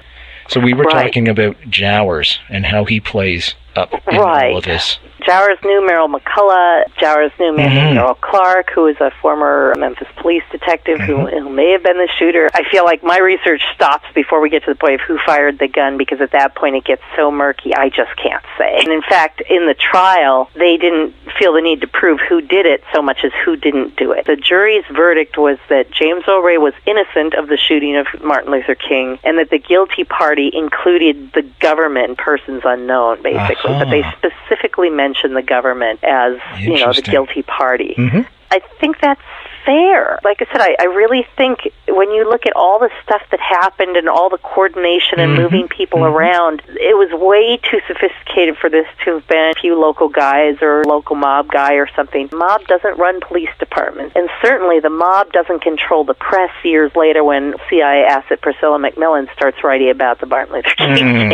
To me, the proof is always in the cover-up. That's how they got to Watergate. You start pulling at the cover-up, and that's how you find the conspiracy. So I think it's worth looking at who in the press, which brings us to Operation Red Cross, which you wanted to talk about. Yeah, because somebody else who worked for the CIA, Dick Billings, been on this operation with CIA people and later ended up writing again saying, why are we looking at the Martin Luther King case? Isn't that all closed? And he had been in a boat with a bunch of anti-Cuban exiles in something that was called the Bayo-Pauley affair, because there's a guy named Eddie Bayo and another guy named William Pauley and Dick Billings, and this journalist ostensibly, whose cousin, I believe, I'd have to go back and read my own article, I think his cousin was C.D. Jackson. That's right. Who was the guy at Time magazine who bought the Zapruder film and kept it from public view for 13 years or however long that was before that was shown, or finally shown to the public on national TV. Good Morning America, yeah. Yeah. When I start to see these same people kind of cropping up across cases, gotta wonder what's up. Just a case of, like I said, a journalist going out with a bunch of CIA operatives onto the water, and why, you ask, would a journalist be with a bunch of CIA operatives on the water? Because I don't think he wrote it up afterwards. Well, I guess the point I was going to make is that this was a specific operation that was done behind CIA directors John Cohn's knowledge. They just went out and did it without any authorization from the authorities. JFK was president at the time. He knew nothing about it. Absolutely nothing. And they just went out and did it. And that's the thing. With Leon Panetta now as head of the CIA, I think there's some people who are maybe naive enough to think that he can have a huge influence and really change the agency. And you know what? He's only as good as what they tell him. That's right. He can only fix the things they will actually open up to him about. The things they don't tell him about, what he doesn't know, he can't fix. People naively think, because most of them work for corporations where there's a clear chain of command, they don't understand the nature of the CIA is that the information goes down and it doesn't come back up. They tell you, we want this guy removed. Don't tell us how you do it. Don't tell us when. Here's some money. Go make it happen. Don't tell us about it afterwards. And the power is actually passed down the chain to the people, in some cases, maybe least qualified, do these kinds of things, which is why sometimes they have big public failures and sometimes they have successes we never hear about. It's incredible, isn't it? They work in kind of pods of unaccountable money, and everything's on a need-to-know basis. So people may be involved in an assassination operation and have no idea they're involved in an assassination operation. All they know is they're part of the puzzle. All I had to do was take an envelope from this address to that, and that was the extent of my operation. Some other guy picks up the envelope, looks at it, sees the picture, and knows he has to shoot that guy. He doesn't know for whom. He doesn't know who's paying him. He doesn't care. He's the shooter. He's just in it for the money. That's how these things happen. And again, if you haven't studied the intelligence agencies, you don't understand that dynamic. And it's so completely foreign to people. When I say offhandedly, oh, CIA killed Kennedy, and I don't usually say that because that's not really a very precise way of saying what I think happened, but it's an easy way of saying what I think happened. Some people just take objections, like, well, CIA would never do that. And I'm like, well, are we talking the CIA as an operation, or the CIA as the people who are actually running the agency without the director knowing it? And that was a prime example we just gave you, Operation Red Cross. Exactly. Yeah, in Kennedy's time, the CIA at one point poisoned a load of sugar that was headed for the Soviet Union. And Kennedy didn't find out about it until after it happened, and he was furious. And he's like, take that sugar back. Because they were like trying to start World War III. They were trying to light the match, to give them an excuse to do an all-out invasion of Cuba and have an all-out war with the Soviet Union. And Kennedy did not want that, and Khrushchev did not want that. And it didn't matter what he told them. They just went around behind his back and did what they wanted to do. And that's where I fear for Obama, to be perfectly honest. Because, Me too. For all that he may want to accomplish, at some point he only is one man. He's only got so much power. People have to want to follow him and want to support what he says, and some people will and some people won't. I feel like his Bay of Pigs is still in the future, and I hope he never gets one. But I have two questions for you, Lisa. Okay. One of them is, I want you to tell the folks your version of the Kennedy assassination. I kind of hate to condense the Kennedy assassination to a small amount of time, but I'll give it my maybe best just shot. the CIA aspect of it. Yeah, all I want to say to people is, don't believe anything I say on the radio. Don't believe anything you hear from anybody on the radio unless you have some way of checking it out for yourself. And I say this because I read other people's books, and I look at their footnotes, and then I go look up their footnotes. If they say, I got this from this book on this page, I'll actually go to that book and that page and see if it's accurate. And you know what? Some big-name authors are not very accurate. I'm not going to name names, but some of the biggest names and I'm not even talking the research community, I'm talking like bestsellers, people you see on CNN and History Channel and stuff. Some of them are really inaccurate, and you can prove it to yourself by checking their footnotes. So I'd say if you want to know who's credible and who isn't, start there, because it's a pretty simple thing to do. Go to the library someday and look up a few footnotes, especially the more provocative statements. And if they keep checking out, good. Then maybe you've got a credible writer. And if they don't check out, you know who not to believe. You know what I found out, Chomsky? I was shocked.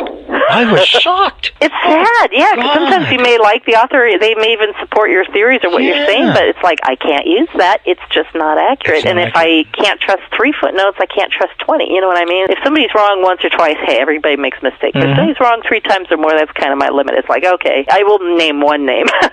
David Heyman, who's very famous, written a bunch of books on the Kennedys or something. I started using his book on Robert Kennedy, and within, I think, the first 10 pages, I'd already found 3 errors, and I'm like, this is ridiculous. This is the opening of your book. This is when you're still fresh. This is when you're not supposed to be making errors. You know, I expect the errors to come when you're getting tired and it's page 200 or whatever. It's like, okay, I can see where you missed one. You weren't being so careful then, but come on, the opening pages of your book, if you're that far off, you're not that concerned about the truth. I do encourage people.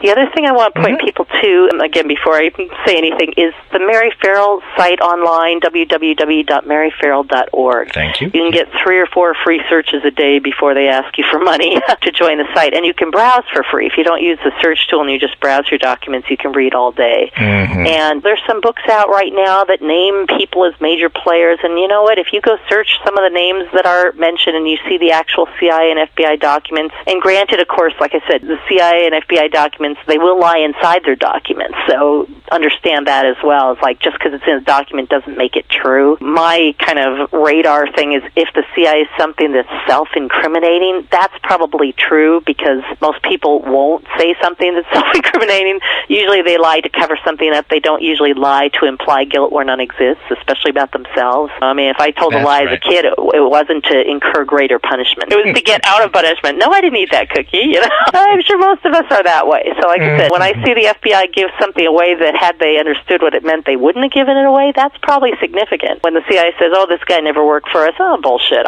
Maybe true, maybe not. They would say that either way. So it's a meaningless statement. I have a great document I love to trot out where Walt Elder of the CIA is writing to the church committee in its early days saying, oh, there's no evidence that the CIA ever tried to kill Castro, except for maybe one thing that we're looking into, but no other evidence. And we know now that's just utter bullshit. I mean, there's like hundreds of plots to try and kill Castro. That's unbelievable. 20 of which were well documented. Again, you got to take these things with a grain of salt. But so having said all that, it's like, what I say is based on the documents I've read. It's very clear in the documents. Here's what I know as fact, and that's that the CIA had a definite relationship with Oswald. Whether he knew he had a relationship with them or not is not so clear.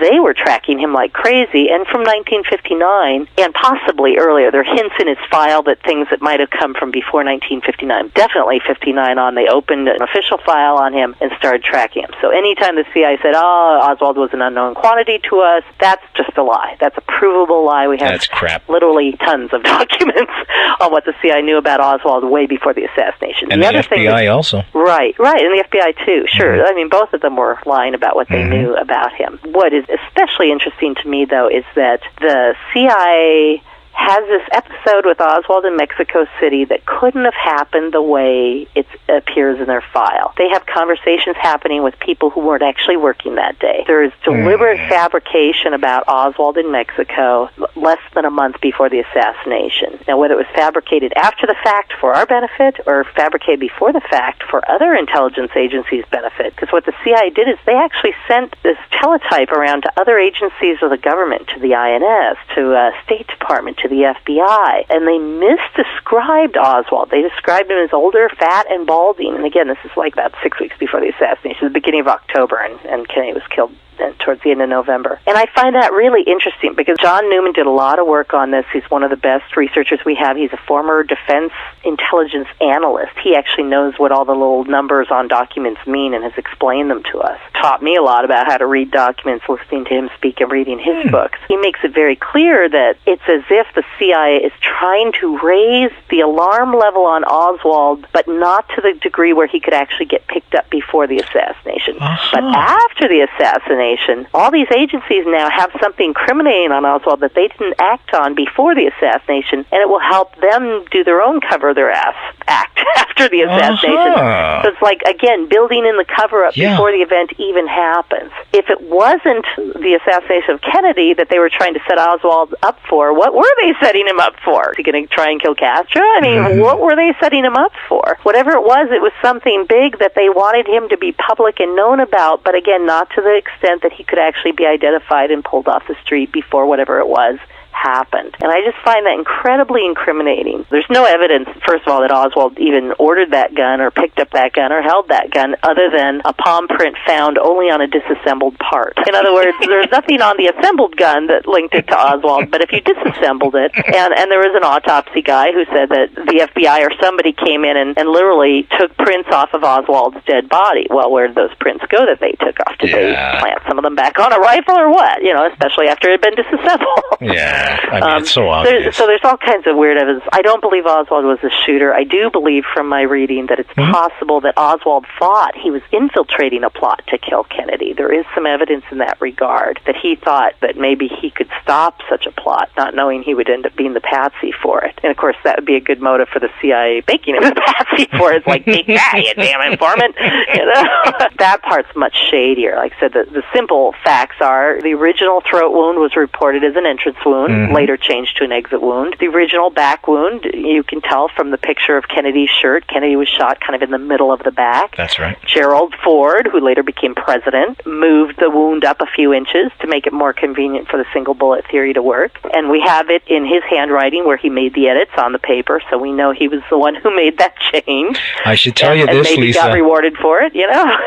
I had Tom Lipscomb on the show. He's an investigative reporter. He also published the HSCA. He was the publisher for that, and the private diaries of Che Guevara. He had actually gone down and got them off the guard that shot Che Guevara. Anyways, all I have to say, he had met President Ford, and he had asked him point blank, what do you remember about the Kennedy assassination? You know what President Ford's answer was? Nothing. I don't remember. How convenient. Well, as I reported in one of the many things I've written over the years, in a Playboy article about Howard Hughes, a former Howard Hughes employee talked about how the Hughes organization was practically a CIA operation. Is that Robert right? Mayhew, who had run the Castro plot, was also running Hughes's Vegas operation. I had no idea. And he was passing money from the Hughes organization to the CIA and laundering money through there and hiring people through there. And so this guy who worked at Hughes, other employees who were CIA assumed he was too. And at one point, somebody gave him a list of people to make political payoffs to on behalf of the CIA. Gerald Ford's name was on that list. The CIA was paying him money. I find that very, very interesting because Gerald Ford had a very known and public relationship with the FBI, and that's in the Warren Commission document. That's right. He was feeding information. You know, whatever relationship he had with the CIA was much more covert, if you will, but CIA evidently liked him enough to want to give him some money for his elections. Again, it's like when you think about an agency of the government helping fund candidates that are running for government that might put them in a position where they would have influence of the CIA, you see how sticky that gets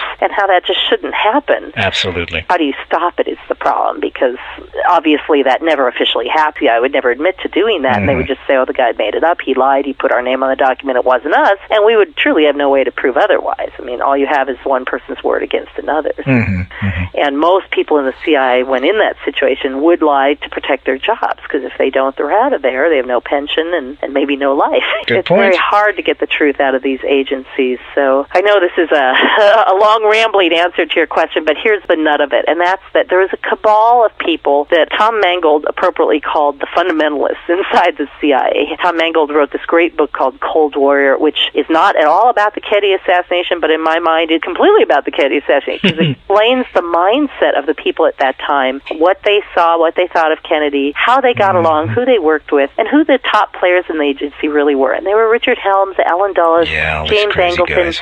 These guys worked together. Congress be damned. You know what I mean? It's like they did their own thing. They set policy. They didn't enact it. They set it. They did what they wanted. If they wanted to take out a leader of a foreign government, they did it and then apologized afterwards or got the thanks afterwards, as they usually did from the business class, who then benefited from whatever deals were made with the subsequent government, which was the point of the coup in the first place. We got rid of Mossadegh because he wanted to nationalize the oil in Iran in the 1950s, and as soon as he was out, we got the Shah in, who, coincidentally or not, had been a schoolmate of Richard Helms when they'd both attended a Swiss school, you know, La Rosey. Is that right? I didn't know that. Yeah, there's a picture of them together. It's going to be in my book if I ever get it finished. Yeah. I had no idea. There are these people, they know each other, they do their own thing, they work together, and these are the people whose prints are all over Oswald's file. This big lie that goes out to the other agencies was sent by Helms' second in command, who had to approve it. And again, it's one of these weird memos that there's no reason that memo if it had been about anybody else,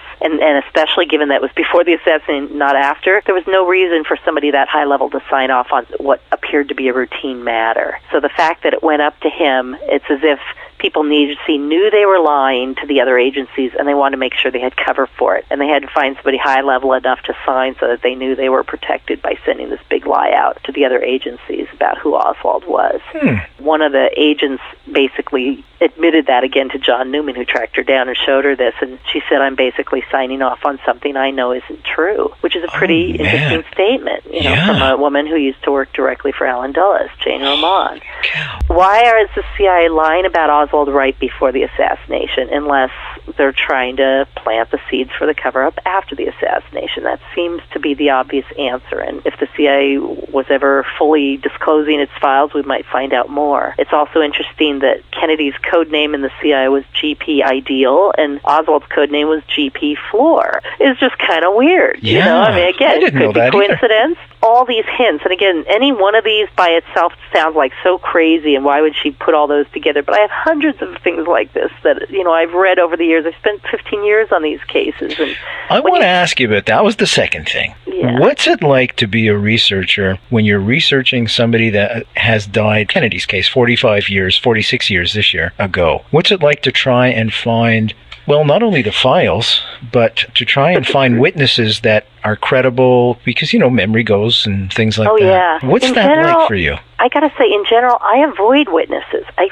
don't trust people. I don't trust their memories. Okay. I don't trust their honesty unless I know them really, really well. So I've had all kinds of people come to me and tell me stories, and for the most part, I just choose not to believe any of them. And that's why I love documents, because, like I said, that's what the CIA themselves wrote. And so if they wrote something that was kind of self-incriminating, that's really interesting. That's not something, a witness didn't remember correctly. It's right there in their own writing. That is what I call the best evidence. I consider eyewitness evidence the worst evidence because, again, somebody could just be lying. And even if I hear it from three people, what if the CIA sent all three of those people to me so it looked like it was coming from three sources when, in fact, they were all coming from one operator? That's what David Phillips, one of the high-level people in CIA, who's also part of this cabal, did to the HSCA. He sent them all these different witnesses that said Castro was behind it. But they were smart, and they kept following the links back, and they kept finding that all these witnesses kept linking back to David Phillips. So like, this is an interesting pattern. Interestingly enough, I got kind of obsessed with, did Kennedy order the assassination of Castro or not? Because a lot of books said he did, and in my heart that just didn't seem right, but I was willing to believe it if I could find the evidence. To me, I'm all about the truth, and if I'm wrong, I'm wrong.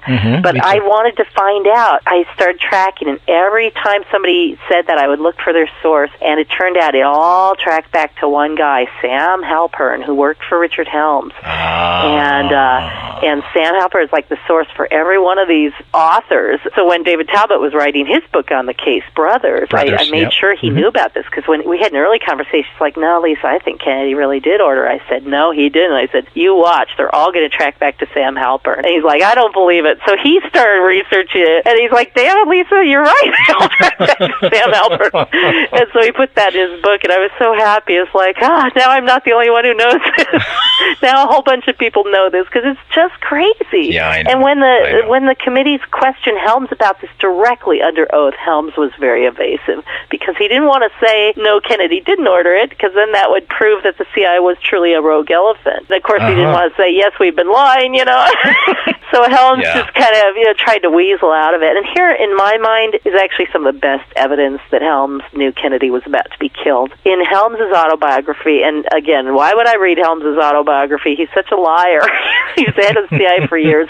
He's going to glorify their crazy things. But I thought, well, I'll read it anyway. You just never know. And sure enough, there's this episode where 3 days before Kennedy is killed, Richard Helms is still trying to get the Kennedys to invade Cuba. This has been the CIA's goal all along. They wanted to invade Cuba. They were trying everything they could to persuade the Kennedys. After the Bay of Pigs, the Kennedys made a deal with Castro and said, we will not invade Cuba. If you don't export your revolution elsewhere, we will not invade Cuba. And that was the deal. Helms then goes to Robert Kennedy first. He goes, guess what? We just found a Cuban weapons cache in Venezuela. That's proof that Castro is exporting his revolution to Venezuela. Venezuela. Meanwhile, down in Venezuela, a CIA operative there, who later writes about this in a book, is going, that's cute. How did we plant the weapons there?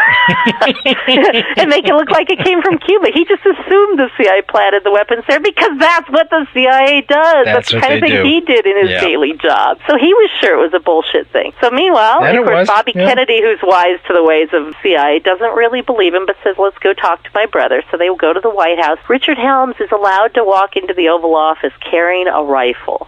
How many people do you think can do that? He literally carries a rifle into Kennedy. You can't imagine the implied threat there, right? I can get to you at any time and no one will stop me. And he hands him the rifle. He goes, this is, from the Cubans' weapon cache. There are no markings on that rifle. He goes, the CIA has this process whereby we put a chemical on it, and briefly the markings come back long enough to be photographed and then disappear again. And I'm reading this and I'm laughing out loud going, that is the stupidest thing I ever heard. I don't actually think anybody believes this. And I'm wondering about Richard Kennedy, who's a pretty smart guy, probably thinking the same thing, but not laughing because Helms is standing in front of him with a rifle. Whatever Kennedy said on the way out, it obviously didn't satisfy because Richard Helms asked for an autographed photograph of the president. Helms had no respect for it. I know. That's right. He hated the Kennedy. So why would he want an autographed photo of him unless maybe he knew it would be valuable very soon? And Helms was a collector. He collected other things. Or he was going to give it to the shooter. This is who you're... Never mind.